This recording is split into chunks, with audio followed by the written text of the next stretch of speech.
So lesson 5, the law of conservation of energy. There should be echoes. It should be rumbling in your soul. It's a fundamental law of the universe. What is the law of conservation of energy? Paige, here's what it says. I want you with me, by the way, so put whatever you're with away. Thank you. Okay. Energy is neither created nor destroyed. You can't create energy from nothing. And when you have energy, it's got to go somewhere. The energy to do work has to come from somewhere. And once you're done with it, it has to go somewhere. It can only be transformed from one type to another. And what this means is, if we're looking at a closed system, Victor, what do I mean by a closed system? A system with no other outside sources of energy. You're not adding gasoline to it. You're not plugging it in. If it's a closed system, the total amount of energy at the start and the total amount of energy at the end must be the same. Similar to the law of conservation of momentum, where the amount of momentum you started with had to equal the amount of momentum you ended with. Turns out there's a similar one for energy, but in some ways the energy one is more flexible because it's a scalar. You'll see what I mean by that in just a second. If I want to say this more poetically, Kevin, I would say after the Big Bang, the amount of energy in the universe has stayed constant. No more, no less. You can move it around, transform it from one type to another, but the total amount of energy in the universe has not changed. Both the kinetic energy and the potential energy of a block sliding down a ramp are shown at the top and at the bottom. In fact, I'm giving you both at the bottom. Fill in the missing values. First of all, how much potential energy do I have at the bottom? 0. Why? Because H is, same answer, 0. How much kinetic energy do I have in joules? What's my total energy? What's my total energy? It has to be 75 everywhere. How much potential energy do I have at the top if I'm at rest? Gotta be. I've started to speed up. I've lost some potential energy, but it hasn't vanished. It's been turned into kinetic. How many joules of kinetic energy do I have here? 25? What about as I go further? More kinetic, because I've sped up even more. I've lost potential energy. How much potential energy do I have right here?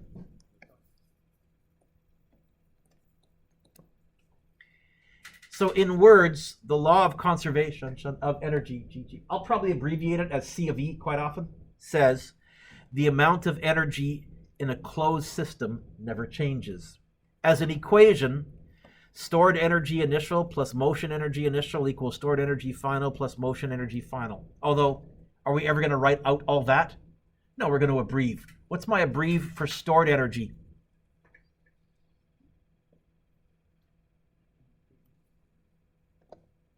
P E initial plus, what's my abbrev for motion energy? K E initial has to equal P E final plus Ke final. This is the law of conservation of energy. Did I give it to you on your green sheet? Oh, yes. Although you'll probably end up memorizing it because you'll get sick of looking it up, which, again, is the only reason you should memorize something. This is what is going to allow us to analyze things like roller coasters. If I want to be even more accurate, Ke initial plus Pe initial equals Ke final plus Pe final. I can also include energy lost to heat. I can add after the final a term, hey, whatever's missing must have gone into what we call dissipative energies, mostly heat, and sound and a few others, but we'll lump that Dean all together as heat. When would I use that? If the question mentions heat. You'll see in a second. So it says here, look at the skateboard park on FET. FET is a physics simulator website. It has some really good stuff. So here's a skateboard park. First of all, I've turned friction off. What do you notice at the top? In fact, if I go to the very top, what type of energy do I have right now? What's my speed? Because I have no kinetic. What's my total energy? See it? A skateboard park is a great example of the law of conservation of energy. Because as I go down, all of my potential energy turns into what? That's why you speed. It's one way to think about why you speed up as you go down a hill. There's other ways to think about it as well. But if you think about it in terms of energy, the reason you're speeding up is the energy had to go somewhere, went into kinetic. Did the total energy change? Now, this is our magic physics world where we are ignoring friction. In real life, if you're on a skate park, you can't just sit here passively and keep going back and forth, because in real life, there's friction. So I'm going to turn friction on now and watch what happens. Which bar do you see slowly increasing? We're slowly losing energy to heat, and usually that energy we can't get back. It just bleeds out into the atmosphere. And so this is why in real life, you'll go slower, slower, slower, slower, slower, slower, slower. But notice, is the total energy changing? We still have the same amount of total energy. That's the law of conservation of energy.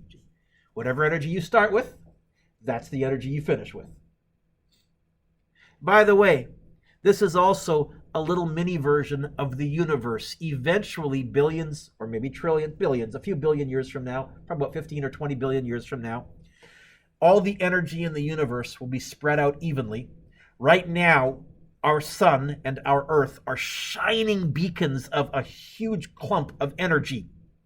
But eventually, it's all going to spread out. You can actually calculate the numbers. The average temperature of the universe will be about 3 degrees Kelvin, and there will be no life. That's the universe.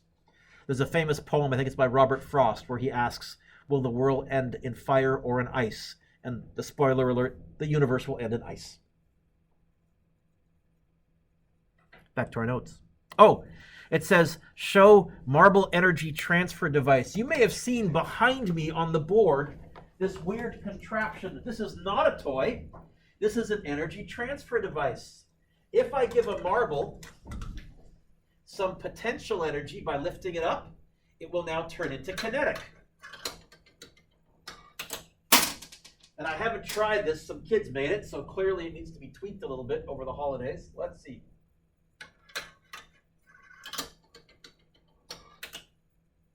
Uh-oh. I'll have to repair it, or maybe someone else wants to build one later on in class if they want.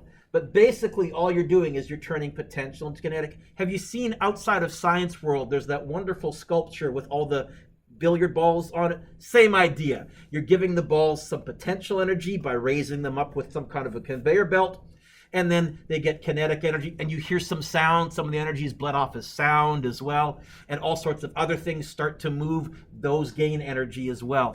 A basketball is a great example of a energy transfer device. When you bounce a ball at the top, it briefly comes to a stop. It has all potential energy. At the bottom, it has all kinetic energy. Pile driver is another very good example. You give the pile driver a potential energy, and then it turns into kinetic energy.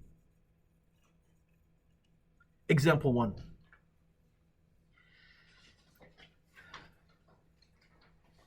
Yeah, turn the page.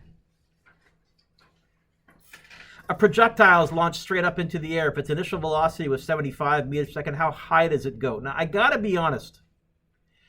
Probably, I would solve this using VF equals VI plus AT and D equals VIT plus a half AT squared and VF squared equals VI squared plus 2AD. Probably. But what does it say after the question mark? 2 words, Paige. Use. All right, let's try writing out the law of conservation of energy. It says this: KE initial plus PE initial equals KE final plus PE final. Paige, what does it say in brackets? Ignore it. So I'm not going to write plus heat. Ignore that. The next step I always do with the law of conservation of energy, G, is I ask, are any of these zero? Now, kinetic energy will be zero when the object is at rest. So we're talking about doing this. Where is the object at rest?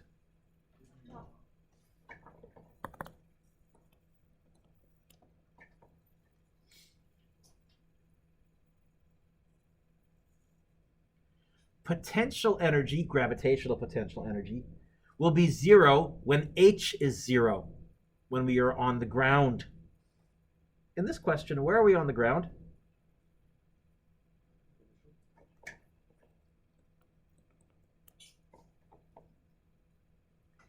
And so we end up with this, KE initial equals PE final. Well, yeah, of course, PEI is not a real province. Everyone knows that, right? They call themselves a province. It's not a premier. They're mayor at best, right? Anyway, okay. We end up with this.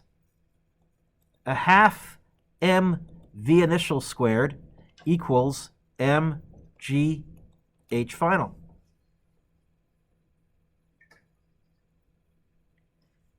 You okay with that, Victor? Okay, there's our kinetic energy equation on the left and our gravitational potential energy equation on the right. Oh, I noticed something else. Kayla, on the left, is there an M in everything? So, yes.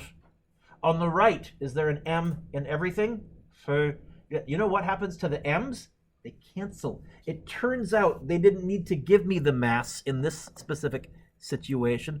Well, yeah, we didn't have to use a mass way back when we started doing kinematics. We said all objects fall at the same rate. Hey, what am I trying to get by itself? How would I get the H by itself? Divide by G. And I'll get this. H final equals, there's a VI squared, divide by what? G. And then I'm going to put the 2 from the 1/2 down there. I could put the 1 right there, but will timesing by 1 make a difference at all? So if you don't mind, I'm going to be lazy and do that. Can I be fussy? And Matt, thank you. It's okay. We're all going to remind and help each other. Mine will slip too. Make sure you call me on it. All right. 75 squared all over 2 times 9.8. What do you get?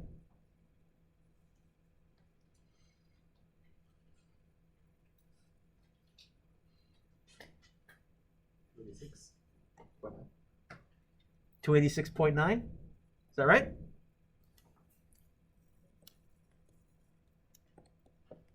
Units, meters. Don't write this next bit down, but probably most of you, if I'd thrown this question to you a month ago, you would have said, how high? D equals question mark. You would have said VI equals, not 0, VI equals 75. You would have said VF equals 0. You would have said A equals negative 9.8. You would have gone VF squared equals VI squared plus 2AD. You would have said, okay, I want to get the D by itself. D equals VF squared minus VI squared all over 2A. You would have said VF is 0. Oh, is A negative? So what's a negative divided by a negative? Can you see? You actually get the same thing. See it? VI squared all over 2G. So this is sort of that equation in disguise, but we can also take it even further because part B says, all right, suppose it doesn't go 286.9 meters. Now we can start to include a little bit of air resistance finally. Suppose we run the experiment and it only goes to 125 meters. How much energy did we lose to air friction? Or how much work did air friction do slowing the object down? What's this question you wanted me to find? How much what? How much energy was loss to air friction. You know what? This is conservation of energy. It's going to be KE initial plus PE initial equals KE final plus PE final. But now it wants me to find how much energy we lost to air friction. That's heat. We actually heated up air molecules as we were moving through them. Of course we did, because you learn in Science 8 that as molecules move, the faster they move, the more heat. We were bumping air molecules out of the way, making them move. We heated them up. Are any of these 0? Well, at the top, we're still going to come to a rest for a split second. And of course, we're starting on the ground, so Prince Edward Island, not a real province. Okay.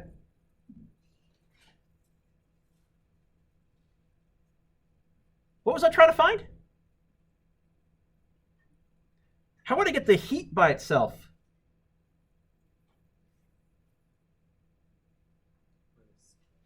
Quinn, what? Minus that. It's weird. I don't know what it is about this specific equation, but even my grade 12s, they always want to divide by PE final. I don't know why they want to, because there's a plus. I think it's adding. So I agree with you, Quinn. Absolutely. The KE initial would drop down like a domino. You would minus the PE final. That equals heat, but Quinn, do you mind? Can I put the heat over on this side, please? Because that's where we're used to seeing it. All right, let's expand each of these. So heat is going to be a half mv initial squared minus mgh final. Hey, Kayla, is there an m in this term? Is there an m in this term? Is there an m in heat?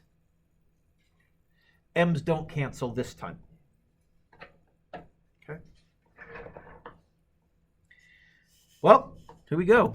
I'll do heat in red. Heat equals 0.5. I've scrolled down. What was the mass? 12? And it was 75, right? Squared minus 12 times 9.8 times, oh, how high did this get in part B? How much energy did we lose to heat? And these are ones you want to practice typing in because the expressions are going to get actually more complicated than this. Mesa, you have a question or are you okay?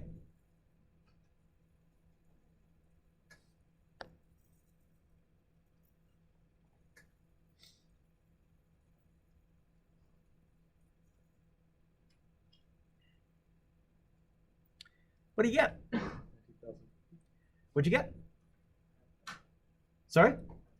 I know. I saw you just, that's why I'm picking on you. Come on, people. Welcome back. Sorry, Quinn, what'd you get? 19050. Anybody else? Yeah. 19050. What? It's energy, joules. We lost a lot of energy to heat. So this is now a little more accurate. Say, if we're launching a space probe, NASA has to take into account how much of the rocket fuel is lost to heat energy and add that much more to make sure we have enough to get the rocket to the right height. What's the average force of air friction? Huh? Kyle, what's this asking me to find? Force. Well, part of me, don't write this down, thinks F equals ma, except we want to find the force of the air. Did they give me the mass of the air? Ugh. What did you know what? Hopefully you've learned when in doubt, look at your previous answer. What did we just find? Kyle, my friend. What else did I call it in brackets in part B? I said, or in part B, yes? Do I need to actually scroll up? Or, what else did I call it in brackets? What? What? Does work have an F in it? Ah! Okay. Get the F by itself, please, Kyle.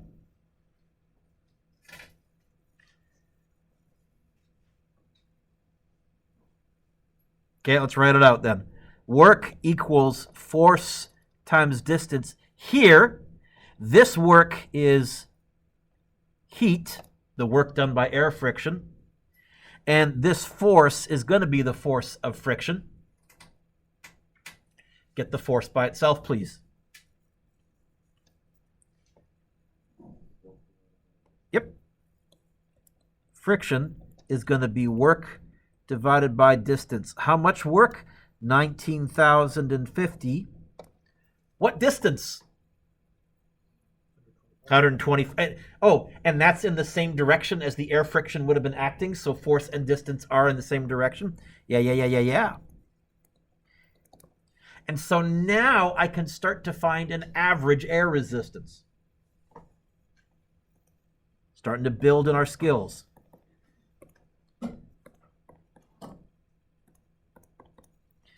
And I get,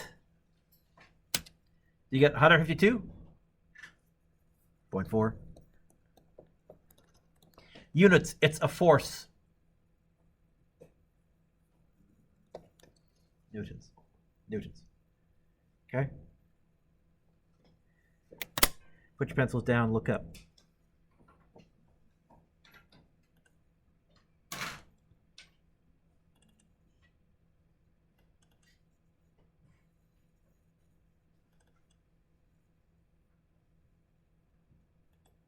Gasoline has approximately 56 megajoules of chemical energy per liter, which is more energy than you get from exploding the same amount of TNT and is enough to power a toaster for a full day. Cars work by burning gasoline to convert that chemical energy into the kinetic energy of motion of the car, though almost 80% of it is lost as heat in the engine. Still, 20% of 56 million joules is a lot of joules. To give a direct sense of gas to car conversion, it takes about 5 teaspoons of gas to accelerate a 2-ton car to 60 kilometers per hour, and about a third of a cup more for every additional minute you want to keep it going at that speed. That might not sound like a lot of fuel, but the energy of a car moving 60 kilometers per hour is equivalent to dropping an elephant, or stegosaurus, from the top of a 3-story building. And in order for the car to stop, all that energy has to go somewhere. If the brakes do the stopping, they dissipate the energy by heating up. Or in the case of a collision, energy is dissipated by the bending and crumpling of metal in the outer areas of the car. And just like how smooth braking is nicer than a quick, jerky stop,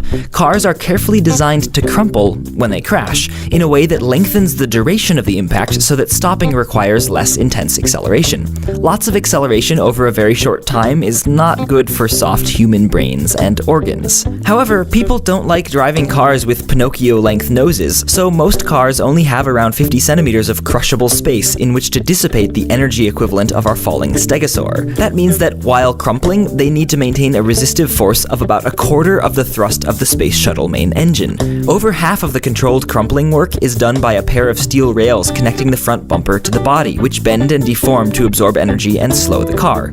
Most, and in ideal circumstances all, of the rest of the energy is absorbed by the deformation of other pieces of structural metal throughout the front of the car. This meticulously engineered destruction allows a crashing car to decelerate at a high but reasonable and constant rate, just slightly over the acceleration experienced by fighter pilots or astronauts in centrifuge training. So this is what we're trying to do in car accidents. One of the reasons cars have crumple zones is to absorb the kinetic energy. Otherwise, it gets transferred to the occupants, which is not good. As comparison, if cars were super rigid, like they were before the 1950s, and didn't crumple, they would stop so fast that they would undergo acceleration 15 times what fighter pilots experience in training, which is definitely not good for your internal organs. Thankfully, engineers have learned to make cars with crunchy crumple zones surrounding a rigid safety cell, because fully rigid cars are not good for fighter pilots or anyone else, except maybe robots. But not humans. So, let me give you a really good illustration of this. I got to pause the video, sorry. It says, Mr. Dewick has a very cool demonstration of conservation of energy. So, When do I use the law of conservation of energy? One of the things I've tried to teach you is, what do I do when? If you see mu, hey, this is a job for a free body diagram.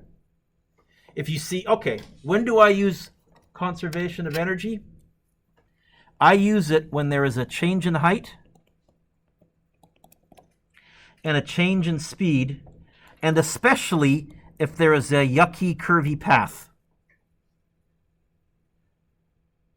Like roller coasters and ski hills and skateboard parks. So suppose we have a skier traveling at 18 meters per second at location Z. How high up the next slope can the skier reach?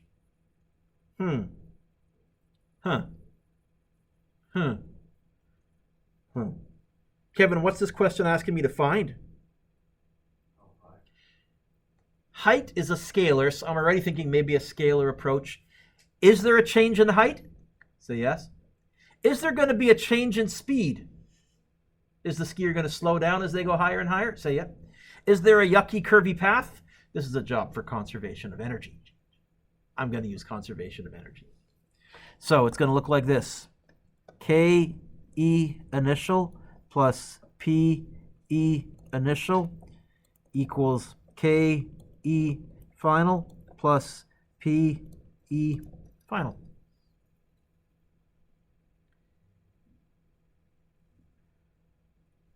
We're back now?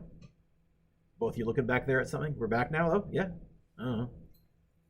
Hey, are any of these zero? Let's look at potential energy first. Are we on the ground anywhere? Yeah. Where? Initial or final? You know what? Let's label our picture. I'm going to put a little I right there, little F right there. Why not? Takes 2 seconds. Paige, you're right. What? So initial or final? Yeah, of course, PEI is not a real province. What about our kinetic energy? Are we ever at rest? Well, if we're trying to see how high we can ski, I think we're going to come to a stop where? At the very...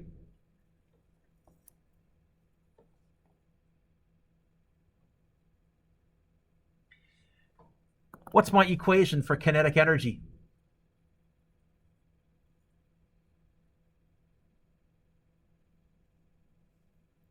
Half mv initial squared.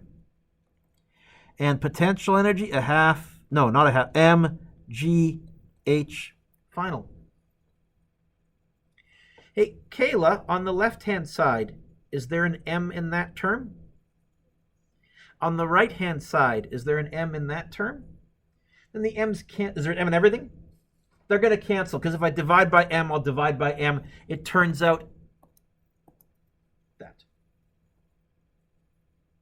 Hey, what am I trying to find?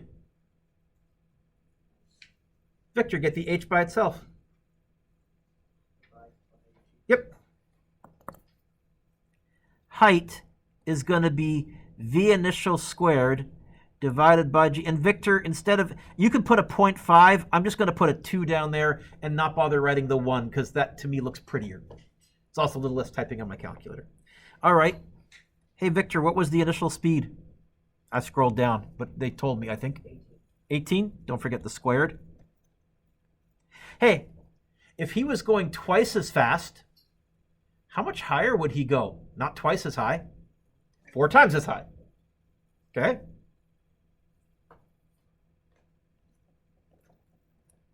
The flip side of that is, if you make a roller coaster twice as high on the first hill, you're not going twice as fast at the bottom. You're going root 2 as fast. This is why they're making roller coasters higher and higher and higher, but the speeds aren't getting, they're getting bigger and bigger and bigger, but they're not getting bigger and bigger and bigger. They're just getting, oh, they added 20 meters to that coaster and they're going 3 meters per second faster. It's a tiny increment. I'm sure all of you every so often look up the world's fastest roller coasters and see how far they're coming along, right? No? Just me? Okay. Oh, sorry. Here we go. Try that again. 18, don't forget the square, divided by 2 times 9.8. 16.5 meters? I'll go to 3 sig figs.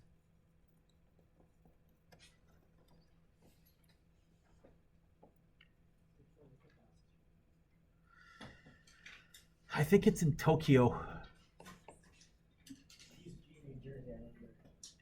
Well, you know what? I'm not sure which one is the fastest. Over Christmas, remember when we learned about G's and Colonel John Stapp? I found which roller coasters launch you from the ground, not from a hill, and I calculated the G's of those. And so I think the one that has the highest kick when they launch you is in Tokyo. I can't remember which one goes the fastest right now.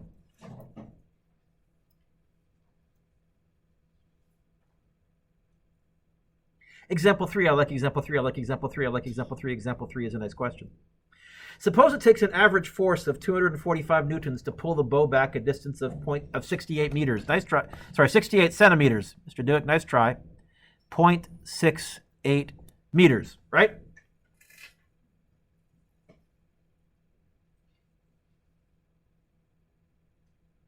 Ooh. Okay. Eliana, what's A want me to find? How much what? Force times distance, yes? Okay. So I guess it's going to be 245 times 0.68.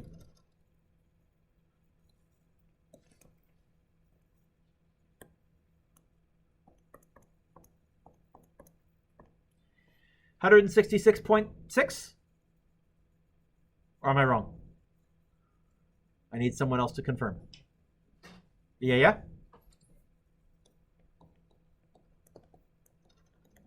Anybody here fire a bow? You doing some archery? Yeah, okay.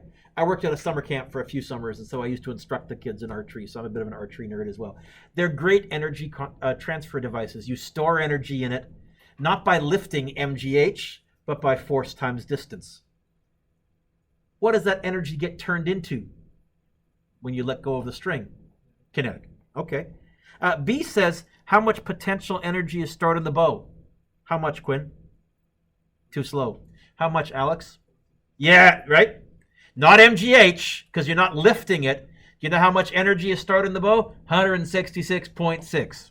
The work, because energy is the ability to do work.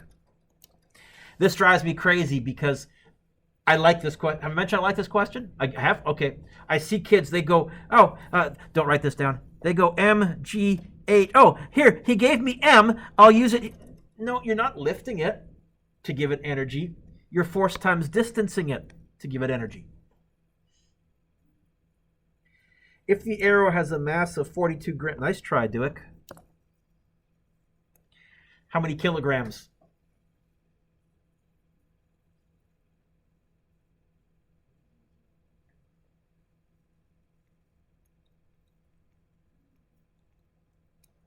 Two zeros and then a 4-2? I agree. Or do I? Is that right? Is it? If you go 42 divided by 1,000, is that right?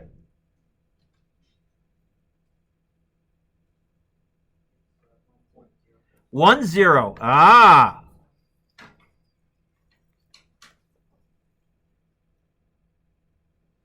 Good catch.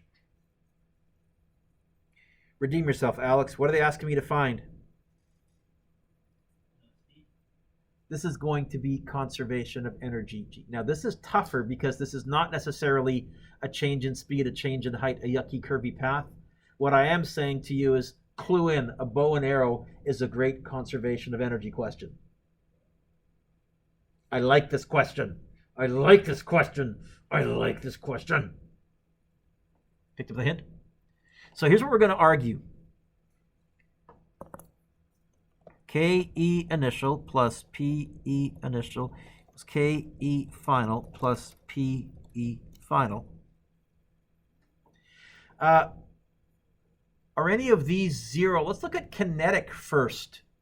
Are we ever at rest? Because that's when kinetic will be zero. KE initial this time is 0. Is potential energy initial 0?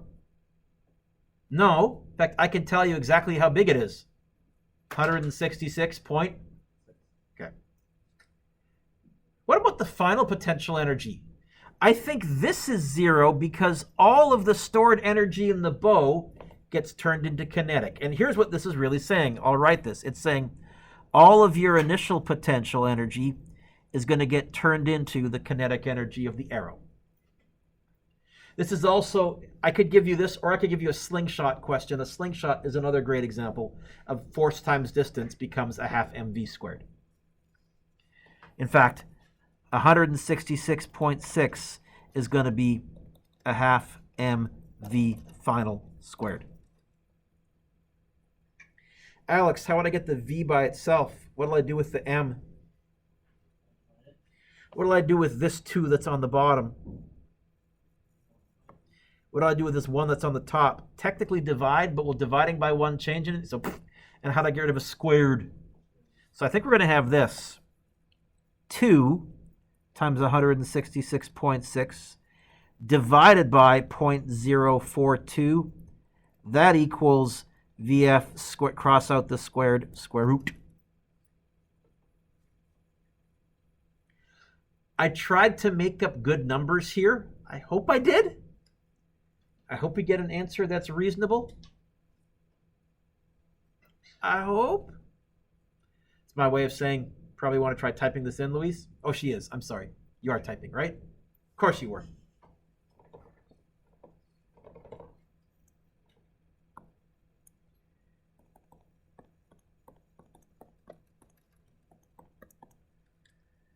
$7,000. Oh, square root.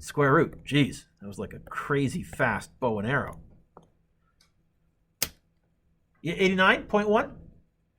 How long is the football field? Roughly 100 meters. This is going just less than one football field in about a second. You know what? Arrows go pretty fast. They go fast enough that they move really fast, but I can follow them with my eyes. It's not like a bullet that I can't follow with my eyes. That seems ballpark about right-ish. I'm okay with that. That seems right.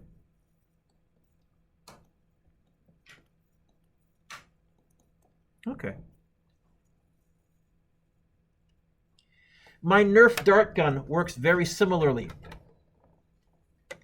Work, force times distance. You could measure that, and I've actually used a spring scale and I've measured the force in newtons. And I've calculated how much work. And then I put one of these arrows on a scale to get the mass, and I've done this. And I've learned that this Nerf dart gun, which misfired just now, classic, try it again, is very inefficient. This should be leaving like a rocket, like, oh my goodness, it would leave welts on you. Clearly, Nerf has designed this so that a lot of the air pressure, a lot of the energy stored by the air is dissipated. Maxine, can you find the arrow back there for me? It went in the very, very back, in the middle, beneath that little, should be way back there. Did you find it, I hope? It's behind the boxes. I was hoping it would go higher, and because I've lost one there before. Thank you. Okay. So in my magic physics world, my Nerf dart gun is a great example of conservation of energy, except it's really poorly designed. How much more am I doing, Mr. Duick? Yeah, I gotta commit. I know I've been talking for a while, but I gotta commit to finishing this lesson. Sorry, folks. A model airplane flies horizontally at 22 meters per second. Did I say airplane? Yes, I did. Okay. What does A want me to find? KE equals a half mv squared. You know what? Write down that and then try going straight to your calculator just for giggles, and let's see if we can get this.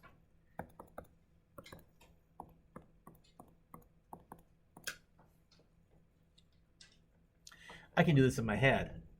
because the 2 and the 1/2 will just cancel, so it's 22 squared. 22 squared is going to be 11 squared times 2 squared. 11 squared is 121 times 4, so it's going to be 484. Am I right? Hey, still got it. 484 joules of energy. Alex, what happens when a plane dives? What happens to its speed? Why? It's losing potential energy, gaining. So let's talk about this. B says the plane goes into a power dive and levels off 40.5 meters closer to the Earth. How much potential energy did it lose? Well, potential energy is mgh. It's going to be 2 times 9.8 times 40.5. Right?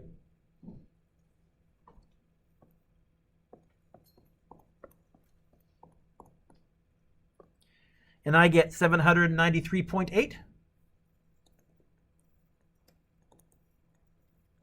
joules. Where did that potential energy go? Has to go somewhere. Where did it go? What did it get transformed into? What type of energy? Yep. Now, we're ignoring air resistance here. In real life, the faster you go, the more you lose to air resistance. We're ignoring that, as we've been doing all year. So part C says, how much kinetic energy did the plane gain during the dive? 793.8 joules.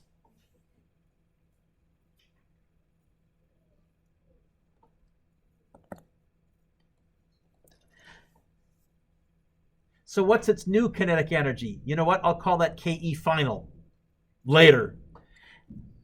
What's its new kinetic energy? Well, it had 484. It gained 793.8.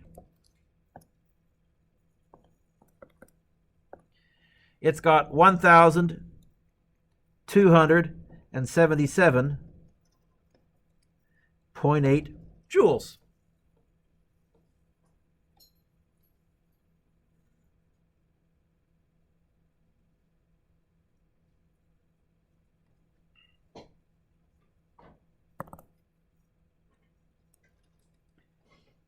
So how fast is it going now if we ignore friction?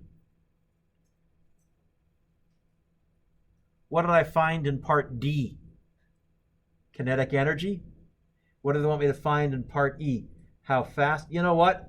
Let's get the V by itself. V is going to be 2 times the kinetic energy divided by the mass square root. Is that right? Look at your green sheet, get the V by itself. I think I'm right, yes? So it's going to be 1277.8 divided by, hello mass. Oh, 2. Yes? No? Yeah? That's nice.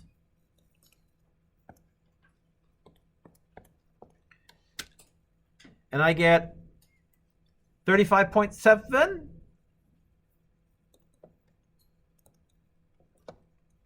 I know it should have sped up. How fast was it going? Yeah, you know what? It sped up from 22 to 35.7. There you go.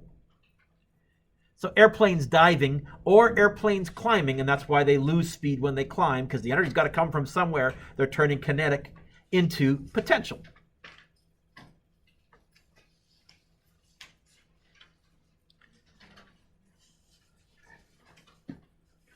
Roller coasters! Woohoo!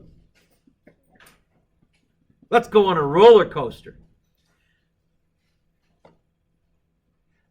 I'm hopeful next year in Physics 12, in normal years in May, in Physics 12, we do an amusement park physics day at Playland. Playland runs an amusement park physics day. The nerdiest and best kids from all over the Lower Mainland show up with calculators, and oh, it's great. And we analyze rides. And so one of the rides that you can analyze is the roller coaster. Suppose the 320 kilogram roller coaster below is at rest at the top of the first hill. So I guess VI is 0. It's given a very gentle push. How gentle? Ding. So VI is still technically 0. But it starts to roll. How fast will it be going at location A? Well, for starters, I think I'm going to call this initial and this final. Dean, is there a change in the height between it? Yeah. Is there going to be a change in speed? Yeah. Is there a yucky, curvy path? Yeah. Any suggestions on what I might want to use? Conservation of energy. G. Yeah.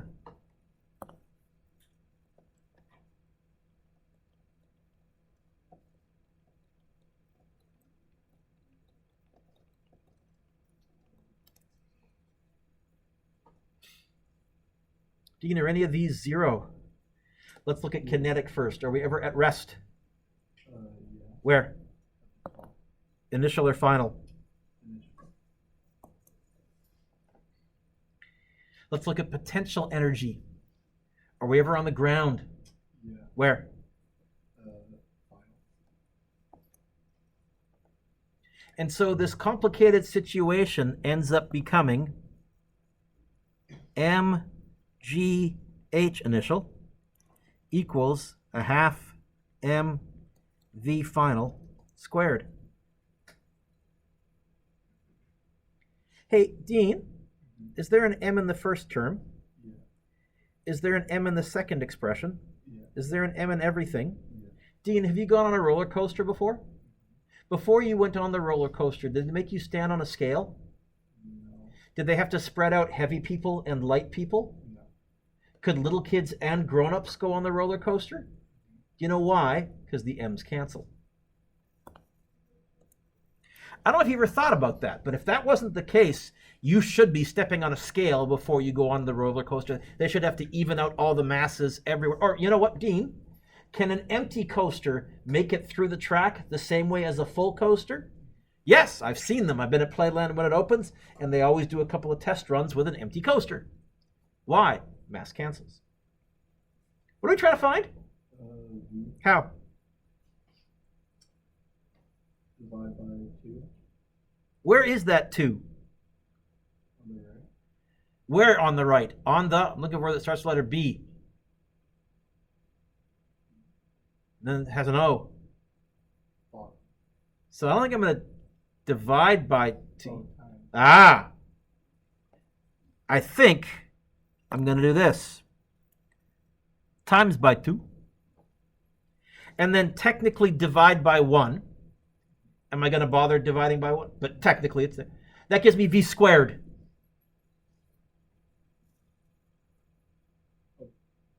That gives me v squared. Yeah. Thank you.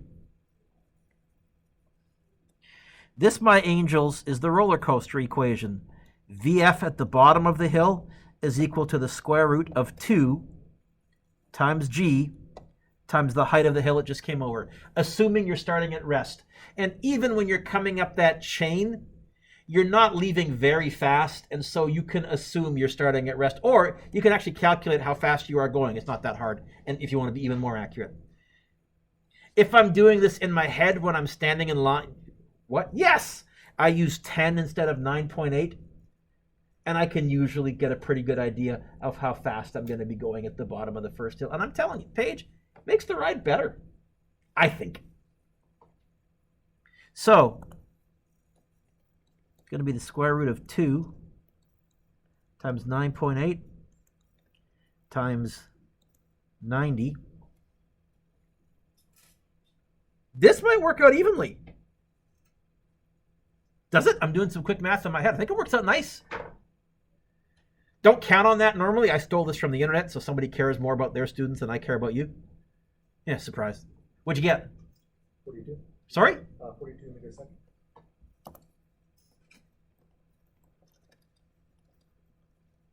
Could you multiply that by 3.6? Is this ride worth standing in line for? How many kilometers per hour are we going at the bottom? I'm standing in line for a couple of hours for this one. Totally. Okay? That's wind screaming through your ears so fast you can't hear your neighbor screaming. I just hear the wind. Okay, I'm good with that. Nicole, what's B want me to find? Okay. So I guess I'm going to go like this. Cross out the final that I put on location A, and I'll put it there now. Is there a change in height? Is there a change in speed? Is there a yucky curvy path? This is conservation of energy.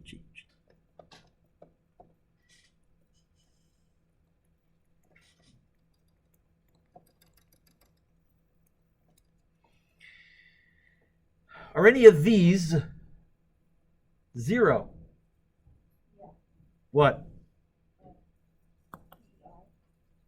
PEI? Right here, I'm on the ground?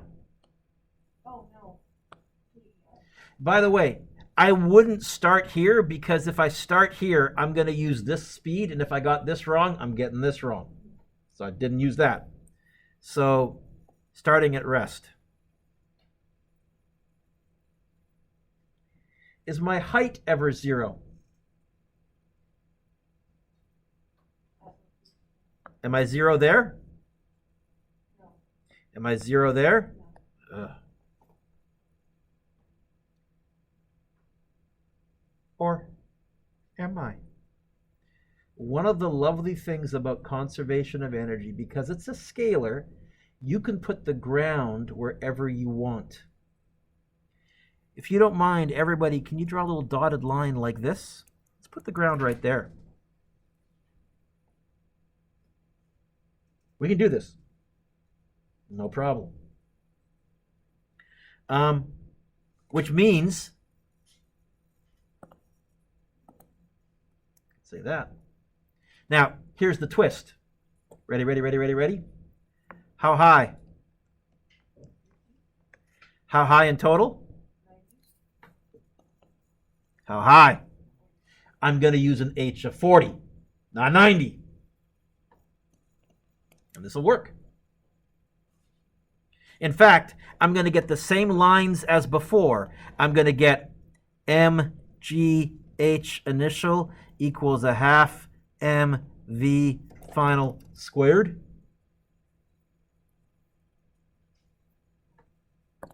Nicole, have you gone on a roller coaster before? Before you got on the coaster, did you have to step on a scale? You know why? Yeah, they do.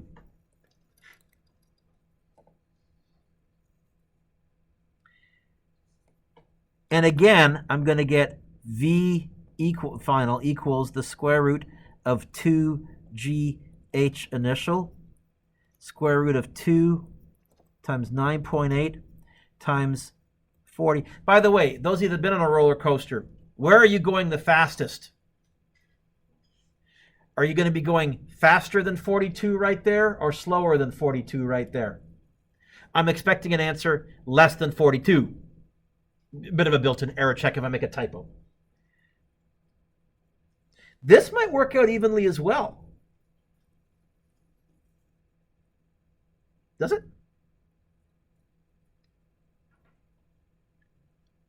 Yeah. What'd you get? 28?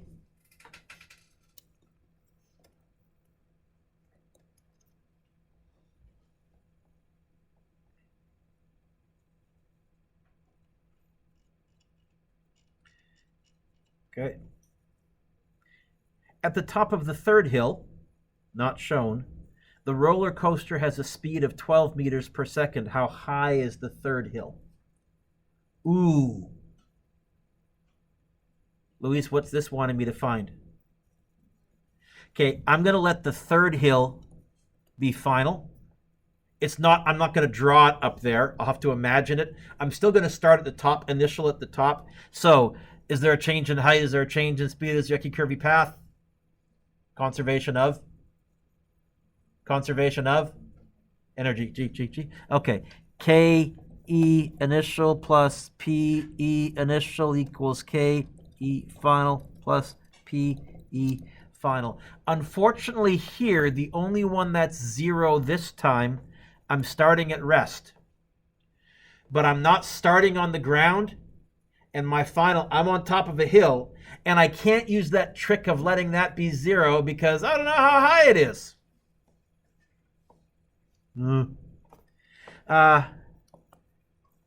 MGH initial equals 0.5 or a half MV final squared plus MGH final.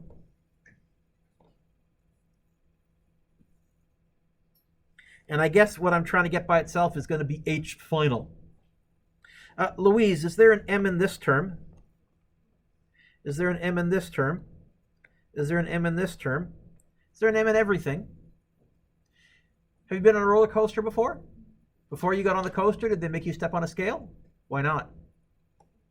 What cancels? Masses cancel. What am I trying to get by itself? Okay. I guess the GH initial is going to drop down like a domino because it's on the left side. Right? I'm trying to get this by itself. Eventually, what will I do with this G here? But first, I need to move this 0.5 V squared over. How? Yes, good. Minus 0.5 V final squared. And that whole mess divided by G. That's how high you want to build the third hill if you want the guests to be going at 12 meters per second on the third hill.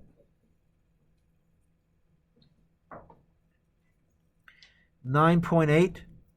Oh, I often have someone ask, Mr. Dewick, do the G's cancel? Is there a G in this term here? So is there a G in everything? Nope. 9.8 times, what was the initial height? 90? Minus 0.5. 12, don't forget the squared, all over 9.8.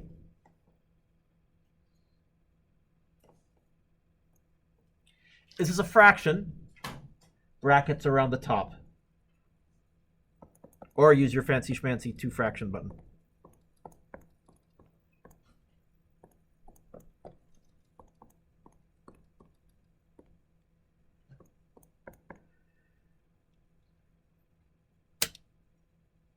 You get 82.7, which makes sense because 12 meters per second, they're not going very fast. What does that mean? They must still have a lot of potential energy. They must still be pretty high. That third hill is going to be a really high hill.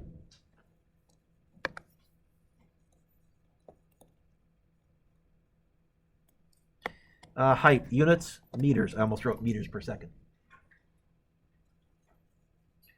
We're going to pause here. So your homework is work on the stuff from before and the take-home quiz. There is still 30 minutes left, half an hour left. So what I tried to do was do a lesson, give you about half an hour or so, do a lesson, or at least part of one, give you another half hour or so, okay? Thank you very much for your patience. I could see some of you were getting a little squirmy.